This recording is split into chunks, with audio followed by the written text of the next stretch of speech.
Hertfordshire, please, so can I help? Hello there. My partner has been missing since Monday and not contacted anyone.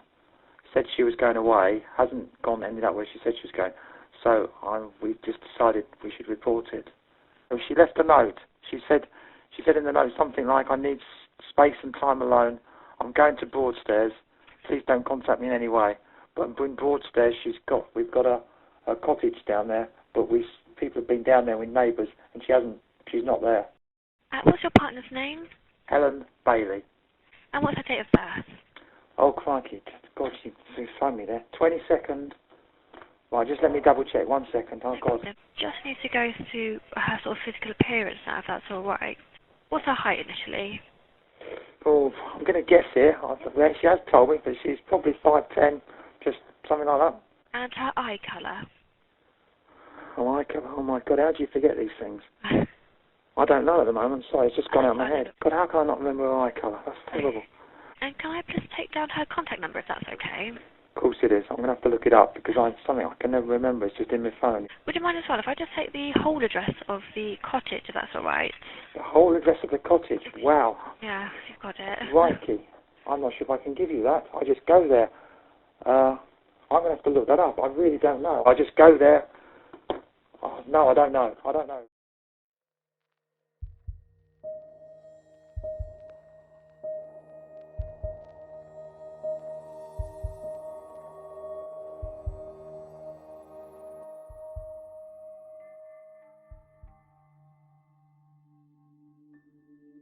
Helen Elizabeth Bailey was born on the 22nd of August 1964 in Northumberland, England. She was a popular children's author and is probably most remembered for her series The Crazy World of Electra Brown. She had originally intended to become a forensic scientist, but quickly fell in love with media and worked on marketing and licensing campaigns for characters in the Rugrats and Garfield. When Helen was 23, she met the man who would later become her husband. In 1996, she married John Simfield, the head of a licensing rights company, and she soon started writing more, throwing herself into her children and teenage stories. This creative outlet quickly turned into a flourishing career, and her books were incredibly popular and well loved. But in February 2011, tragedy struck. She and her husband John were holidaying in Barbados when he went for a morning swim in the sea. But before long, Helen heard John cry out from the water. He had become caught in a riptide, and tragically, he drowned. They had been together for 22 years. By way of helping the grieving process, Helen threw herself into her writing. She started a blog called Planet Grief. It was a way of processing her own emotions, and it allowed for others affected by grief and loss to reach out and share their stories too. Very much a community-based blog where anyone was welcome, Helen would post suggested readings and websites that might help other people through the various stages of grief. Her openness and honesty made her easy to connect with, and through her blog and her memoir, she helped many other people going through the same things. The book is based on my blog, Planet Grief, which I started after my husband drowned whilst we were on holiday in Barbados in February 2011. And if you think it's going to be just another misery memoir, a miserable misery memoir, well, some of it is miserable, but some of it is actually very funny, even though I didn't realise it would be at the time. So although I do cry when I take the wheelie bins out or become hysterical buying a single Scotch egg, I also tell you about bereavement therapists who were crazier than I was, going to parties on my own, enduring Christmas, and eventually dating. To grieve is to mourn the loss of someone or something that we cared deeply about, whether that's because of death, divorce, or some other traumatic life event. If you're in that space right now, I really hope that the book brings you some comfort. But whatever your circumstances, I hope that you just have a very enjoyable read. It was through Planet Grief that in October 2011, Helen met Ian Stewart. Ian's wife Diane had died very suddenly in 2010. Their relationship began just as supportive friends, but they soon became a lot closer, and Helen would describe their union as two grieving families coming together. The pair began dating and eventually became engaged. They moved into a beautiful gated home together in the picturesque town of Royston in Hertfordshire. They lived with Ian's 2 sons and Helen's beloved dog Boris, who had come from Helen's marriage to John. It seemed that after so much tragedy in both of their lives, they had eventually found happiness again. However, on the 15th of April, just before 4 p.m, 999 received a phone call. Hertfordshire Police, how can I help? Hello there. My partner has been missing since Monday and not contacted anyone. Said she was going away, hasn't ended up where she said she was going. So we've just decided we should report it. What's your partner's name? Helen Bailey. And what's her date of birth? Oh, crikey. God, she phoned me there. 22nd. Right, just let me double check. 1 second. Oh, God. 22nd of August, 1964. She's gone away. Was that for work, business, sorry? No, she's self-employed, so she works from home. So she left a note. She said in the note something like, I need space and time alone. I'm going to Broadstairs. Please don't contact me in any way. But in Broadstairs, we've got a cottage down there, but people have been down there with neighbours, and she's not there. And her phone is just dead. It's not, well, I say dead. It just doesn't ring. It just goes straight to answer machine. Did Helen go in a vehicle? No, she didn't. She left her car here. She did take her dog with her. She's got a little dachshund. When was the last time you saw her? Monday afternoon before, about quarter to 3, 20 to 3. What sort of time did you realise the note had been left? Oh, I don't, about 5:15, something like that. And was that note a bit of a shock? Were you expecting it at all? No, I wasn't. Well, yes, it was a shock. She has talked about it, but it was still a shock. Yeah. She has talked about wanting space because things just haven't been going well for her recently, or for us. Okay, so she mentioned wanting space, but she'd never actually acted on it. She'd not left before. She's never done anything like this before. This may sound silly, but she's definitely not at home, no. No, brother asked that. I've literally checked everywhere. We have got quite a large house, but I have literally checked everywhere. And is she ever likely to be a victim of any sort of abuse that you know of? No, she's a very strong person. It's very hard to abuse Helen. And can I please take down her contact number if that's okay? Of course it is. I'm going to have to look it up because something I can never remember. It's just in my phone, if you know what I mean. Yes, no problem. So it's just a question of waiting. There's nothing else you do at this stage. Like I say, we'll just do our initial inquiries, and yeah, it's just a case of waiting, unfortunately. Okay. As well as her home in Royston, she had another property in Kent by the seaside, somewhere she would often go to write and take some time for herself. But it was clear that neither she nor anyone else had been there in quite some time. By all accounts, it appeared that Helen had left a few days prior with her dog Boris to get some space and clear her head. But nobody had heard from her since, and this was extremely out of character for Helen. Her neighbours and close friends wondered if her stressful work schedule had caused her to drop off the grid for a while. Days turned into weeks, and with no trace of Helen turning up anywhere, 6 weeks after Helen disappeared, the police started to expand their search. From what I understand, from what we've discussed and what I've been told by the investigation, is that Helen was last seen on Monday, the 11th of April. Yeah. Is that correct? Yeah. Okay. Would like you to take me through what happened that day. This is what I can't remember very well. I'll tell you what I can remember, but some of what I can remember is maybe what I've said since and when I've looked in the diary, things like that. Okay. When I got to solicitors, he went through the paperwork I'd taken, and I realised I'd only taken very old paperwork. I'd left half of here. So I dashed back. I drove back, wasn't sure what happened. Saw the other paperwork on the side. Shouted for Helen. Helen wasn't there, so I thought at that stage she was just walking the dog or with his neighbours. I went back to solicitors, he was only in town. Just dropped the paper, didn't stay, dropped the paperwork and came home. Helen still wasn't here. And then I started to think, well, she has gone to Broadstairs. They also took another look at her seaside cottage in Broadstairs, Kent, and examined her Wi-Fi router. Her phone had been going to voicemail since she had last been seen on Monday, the 11th of April. But it seemed that on the 16th of April, there was a glimmer of hope that she had in fact been there. Helen Bailey's mobile phone had briefly connected to the Wi-Fi in her cottage. Police wondered if Helen had in fact been in Broadstairs the whole time. Following this, a closer look at her bank transactions gave them more hope that Helen was still out there, as there had been activity on her account. A new appeal was made, and police now wondered if Helen was using another name to avoid being detected. Further analysis of the accounts showed that a standing order from Helen's personal account to her joint account had been increased. It had gone from £600 a month to £4,000 a month. Her bank card had also been used to renew an Arsenal season ticket costing £3,000. It soon became clear that it wasn't Helen moving this money around at all. It was her partner, Ian Stewart. Police went back to the house that Ian shared with Helen. They knew they urgently needed to speak to him. But Ian wasn't there. He had left to go on a 2-week Spanish holiday that both he and Helen were meant to go on together. Neighbours were baffled that Ian had left the country with everything going on at the time. But detectives sat tight and waited for him to return. On July 11th, 3 months after Helen Bailey had last been seen, officers arrived at the home she shared with Ian, and just after 7 a.m, Ian was arrested. Morning, Ian. How are you? I'm Detective Sergeant Dave Sharp from Major Crime Team.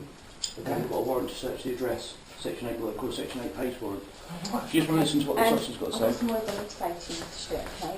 I'm arresting you on the suspicion of the murder of Helen Bailey. You're joking? And of disposing her body in a manner to likely to instruct the coroner, and of theft of money of Helen Bailey. Okay, so you do not have to say anything. It may harm your defence if you do not mention one question, something that you later rely in court. Anything you do say may be given evidence. Do you understand that? I guess so. Okay, alright, do you want to sit down? Bloody hell, why? Okay, well, we're going to speak to you at the police station, alright? So what needs to happen, you need to probably get some clothes on, okay, and then you need to go to the police station, and these officers will transport you to the police station, and then you'll have a chance to be interviewed at the police station, okay? Police carried out a more extensive search of the couple's property, and on July 15th, they finally found Helen Bailey. Her body was discovered in the house's cesspit beneath the garage. Alongside her body was her beloved dog Boris. It was determined that she had been suffocated, but it was inconclusive as to whether or not she was suffocated and definitely dead before she was put in there, or whether she suffocated to death while inside the cesspit. It was a truly harrowing and terrifying question. DCI Kent said of Ian, "He knows every time he uses the facilities in the house, that's where it's going. That's an incredibly cruel and cynical way to dispose of someone you claim to love and were set to marry." Ian had purposely parked the Jeep over the top of the cesspit during the police's initial searches to prevent it from being detected. Ian Stewart was subsequently charged with the murder of Helen Bailey. You're the last person to see her alive. You wait 4 days to report her missing. You're vague about your movements on the 11th, at best vague. You take a duvet to the tip on the 11th. You don't report her missing for 4 days. The following day you go to Broadstairs. I don't know why. Why did you go there?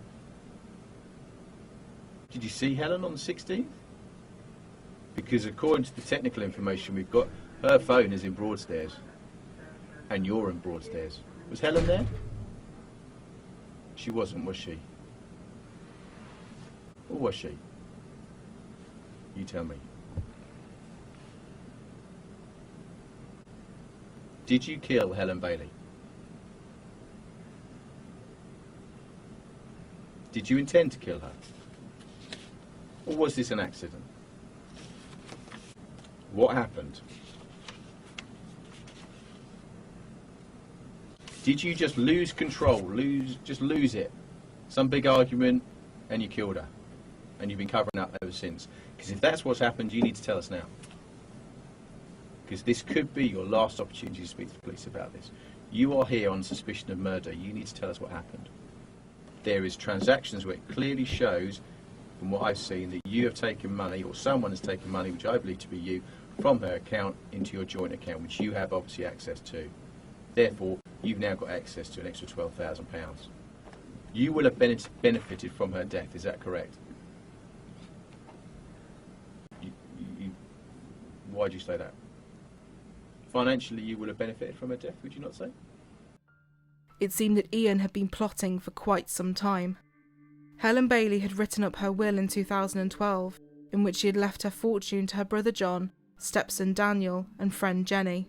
But in 2014 she changed it so that Ian would inherit the majority of her assets and he wouldn't be left financially vulnerable. Helen also took out a life insurance policy to cover a potential £1.2 million inheritance tax bill in case she died before they got married.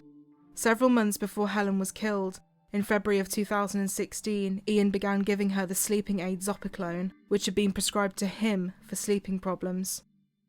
He often crushed it up and put it in her breakfast in the morning. Over the next few months, Helen became concerned about her energy levels and sleeping. She made several internet searches that included, "Why do I keep falling asleep?" and "falling asleep in the afternoon." On Monday, April 11th, 2016, Helen spent the morning looking at wedding venues and sending emails. Sometime between 10:51 a.m. and 2:30 p.m, Ian drugged Helen into a stupefied state, but the timing of her death is still inconclusive. He disposed of her body in the cesspit beneath the garage of the house, and shortly after, he threw in her dog Boris as well. It was a truly callous and cold-hearted crime. After this, Ian increased the standing order to transfer money from Helen's bank account to their joint Santander account. Ian was supposed to visit the doctor's surgery just before 3 p.m, but he phoned the GP and said he was having car trouble and asked to rearrange his appointment for later on. After he visited the GP, he was caught on camera making a trip to the refuse centre to dispose of a duvet.